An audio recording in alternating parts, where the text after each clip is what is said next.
கர்த்தருடைய பரிசுத்த நாமத்திற்கு மகிமை உண்டாவதாக.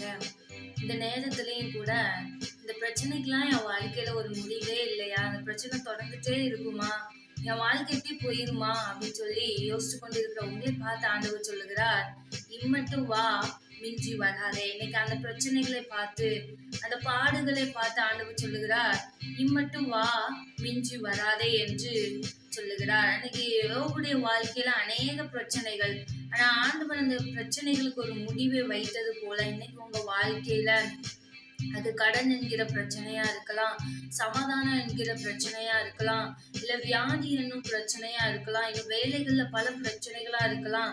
பல நாட்களாய் ஒரு பிரச்சனைக்கு பதிலாக இன்னொரு பிரச்சனையை சகித்து கொண்டு இருக்கிற உங்களை பார்த்து ஆண்டவர் சொல்லுகிறார், இந்த பிரச்சனைகளை மட்டும் வா, மிஞ்சி வராதே என்று அதற்கு ஆண்டவர் ஒரு எல்லையை வைக்கிறார். இதுவரைக்கும் அந்த பிரச்சனைக்கு ஒரு எல்லை இல்லையா, அது பிரச்சனைக்கு ஒரு முடிவு இல்லையா என்று யோசித்த உங்க வாழ்க்கையில இன்னைக்கு அதுக்கு ஒரு முடிவை வைக்கிறார். உங்களுடைய கண்ணீருக்கு ஒரு முடிவை வைக்கிறார். உங்களுடைய கடன் பிரச்சனைகளுக்கு கர்த்தர் ஒரு முடிவை வைக்கிறார். வேதத்துல கூட பவுல் அப்படிங்கிறவரு கடல்ல பிரயாணம் பண்ணி போய்கிட்டே இருக்கிறாரு. அப்போ கடல்ல பயங்கரமான ஒரு கொந்தளிப்பு, அந்த கடல்ல அலை பயங்கரமா அடிக்குது, புயல் ஒரு பக்கம் வேகமா வருது.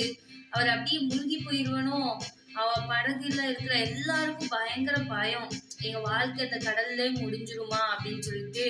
அப்ப கடல்ல பயங்கரமா வீசுகிறத பார்த்துட்டு இனி அவ்வளவுதான் முடிஞ்சிட்டுன்னு சொல்லிட்டு யோசிக்கும் போது கர்த்தர் பவுலின் நிமித்தமாக அந்த படகுல பயணம் பண்ண அனைவரையும் பாதுகாத்தாரா. இன்னைக்கு உங்க வாழ்க்கையில அந்த படகுக்கு சேதம் இருந்துச்சுதான், ஆனா அவர்களுடைய ஜீவன் காப்பாற்றப்பட்டது.